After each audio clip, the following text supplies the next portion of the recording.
Alabado sea Jesucristo y su Santísima Madre. Les habla el Padre Dengo y los invito para que a la luz de la palabra de Dios, de la palabra de los santos y de la palabra del magisterio de la Iglesia, nos dejemos iluminar por el Espíritu Santo que quiere guiarnos hacia la verdad completa. Recordemos que en las revelaciones a Luisa Picarreta, en el libro de la Reina del Cielo, la Virgen Santísima le decía a Luisa que ella había vivido el sacrificio de los sacrificios. El sacrificio de los sacrificios que vivió la Santísima Virgen con todo su amor consistió en hacer desaparecer totalmente su yo, su voluntad humana, su querer. La Virgen nunca tuvo un deseo, ni siquiera el más mínimo deseo. Ella nunca quiso nada para sí, ni para ningún otro. Ella solo se sometió a la divina voluntad. Es lo que significa su expresión ante el ángel. He aquí la esclava del Señor.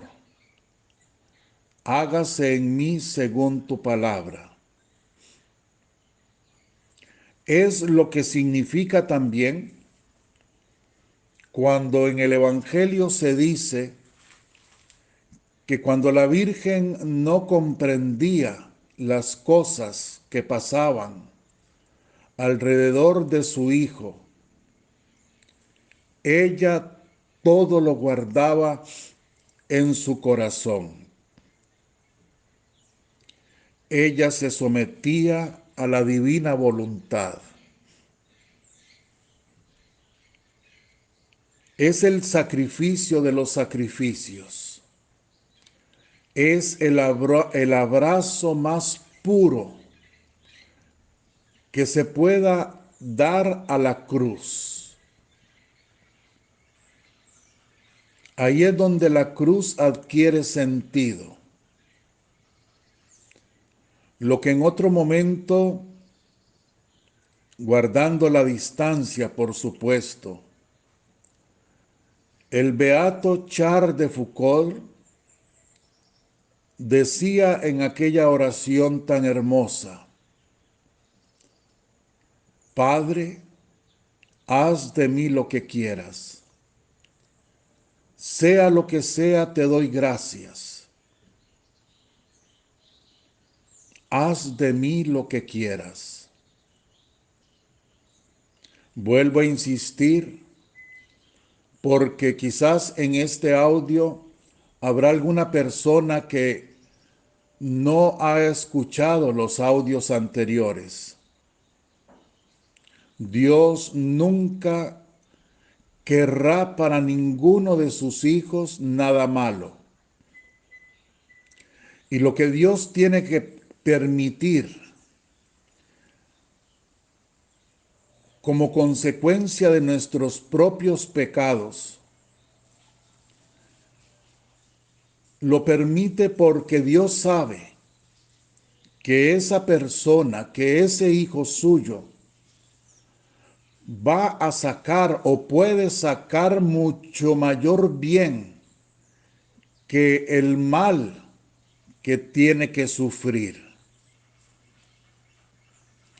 Esto queda expresado en su Hijo Jesucristo. ¿Qué mayor mal que el hacerlo morir en la cruz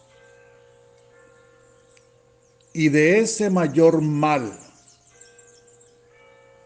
Dios sacó sumo bien.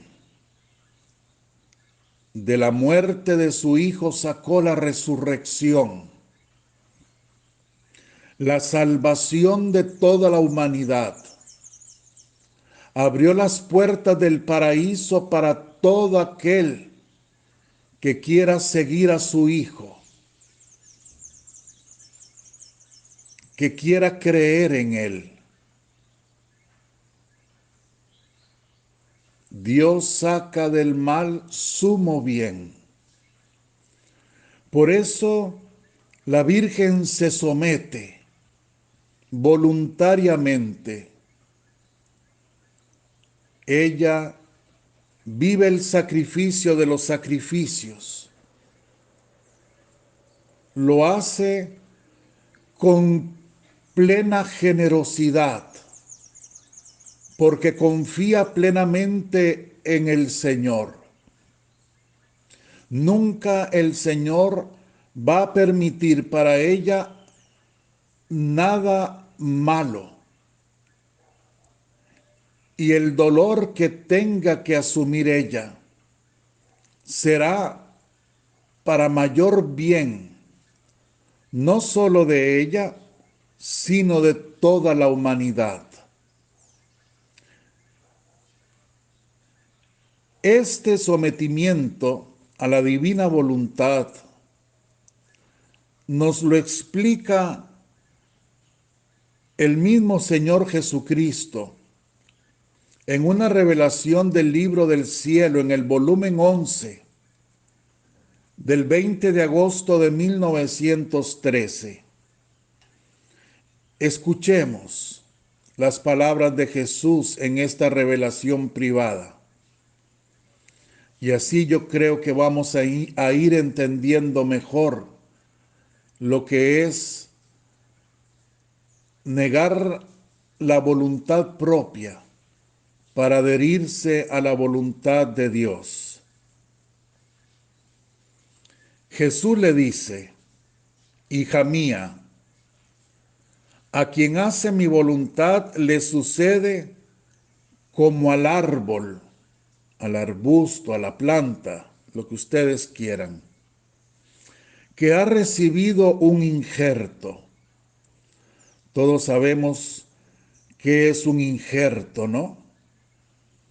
Cuando, por ejemplo, a una mata de rosa común se le pega, se le adhiere una rama de una mata de rosa superior, más bella.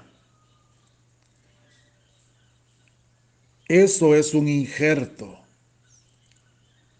Pues dice el Señor que quien hace su voluntad le sucede como al árbol que ha recibido un injerto, en el que la fuerza del injerto tiene la virtud de hacer destruir la vida de ese árbol. De modo que no son las hojas y los frutos del primer árbol los que se ven, sino los del injerto. Y si el primer árbol dijera al injerto: quiero retener para mí al menos una pequeña ramita para poder dar también yo algún fruto y poder así hacerles conocer a todos que yo existo aún, el injerto le respondería: tú no tienes ya razón de existir. Después de que te has sometido a recibir mi injerto, la vida será toda mía. Así el alma que hace mi voluntad puede decir: mi vida ha terminado.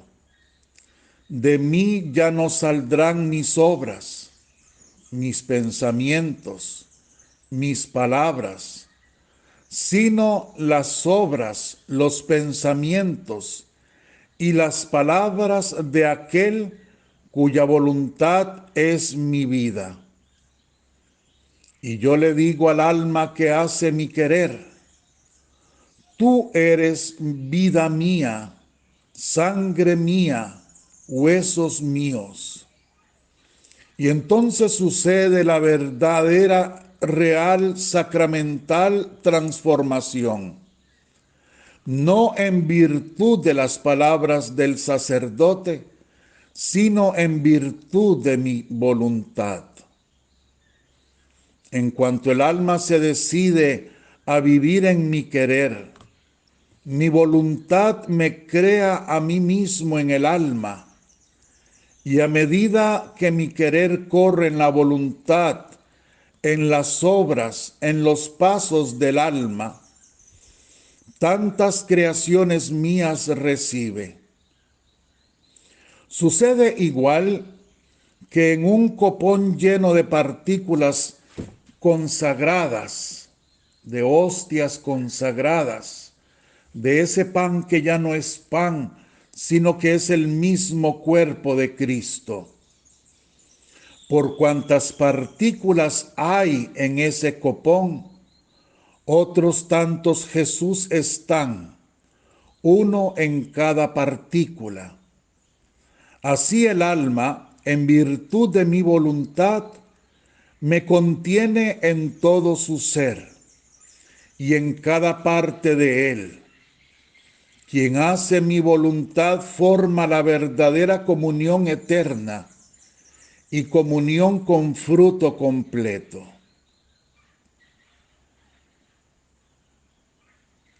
Quien hace la voluntad de Jesús, la divina voluntad, ya no vive su vida propia. Ahora Jesús vive en ella y ella vive en Jesús. Ya no es ella, es Jesús en ella. La importancia de la oración. Recuerden que Jesucristo dice también en el Evangelio que Él es la vid, la mata de uva, y que nosotros somos los sarmientos, o sea, las ramas de esa mata, y que un sarmiento, para que tenga vida, debe estar totalmente adherido, pegado al tronco inicial, porque si no, el Señor no puede transmitir la savia divina que dé vida a esa rama, y esa rama se secaría. La vida divina la adquirimos de nuestra adhesión a la divina voluntad. La importancia de la oración. La importancia de que la oración no sea solamente un repetir frases. La importancia de la oración, que esa oración no sea un buscarse a sí mismo, un solamente estar allí pensando en sí mismo, en sus problemas, en sus dificultades. La oración debe ser un poner la vida, las dificultades, su vida, su pensamiento, su sentimiento, sus palabras, en los pensamientos, en los sentimientos, en las palabras de Jesús. En la oración, la persona debe ir adquiriendo la sabiduría para irse negando. Esa oración tiene que hacerse vida durante toda la jornada, durante todo el día y toda la noche. Es lo que San Pablo dice: orar continuamente, orar sin terminar de orar, día y noche orar. Y usted dirá, pero ¿cómo hacer eso? ¿Cómo voy a estar yo rezando todo el día? Si tengo que trabajar, si tengo que hacer las cosas. No se trata de eso, aunque algunos lo hacen. Pero no se trata de eso. Se trata en el rato que usted dedica a la oración personal de adquirir sabiduría, tranquilidad, paz, serenidad, para apaciguar sus deseos, sus quereres. Y cuando sale de la oración, entonces tener en esa paz, en esa tranquilidad, en ese sosiego, es la palabra, en ese sosiego de su yo, en ese dominio de su yo, tener la capacidad de decir en cada momento: no es lo que yo quiera, sino lo que tú quieres, como tú lo quieres. No es que yo haga, sino que tú vengas a hacer en mí. Y ser capaz de renunciar a su querer, a su deseo, a su impulso, para que Dios haga lo que Él quiere. Yo le pido al Espíritu Santo que nos dé la capacidad, que nos dé esa sabiduría para entender y para vivir esto, que es indispensable en la vida de todo cristiano, pero sobre todo en la vida de los que quieren vivir consagrados a Dios y a su voluntad. La oración, repito, debe ser un momento para apaciguar, para hacer callar nuestro yo, nuestros deseos, nuestros quereres. Los quereres, lo que usted siente que quiere, lo más mínimo. Como usted siente que se deben hacer las cosas. Lo que debe hacer, lo que no debe hacer. Apaciguar, callar, detener. Ya no será usted.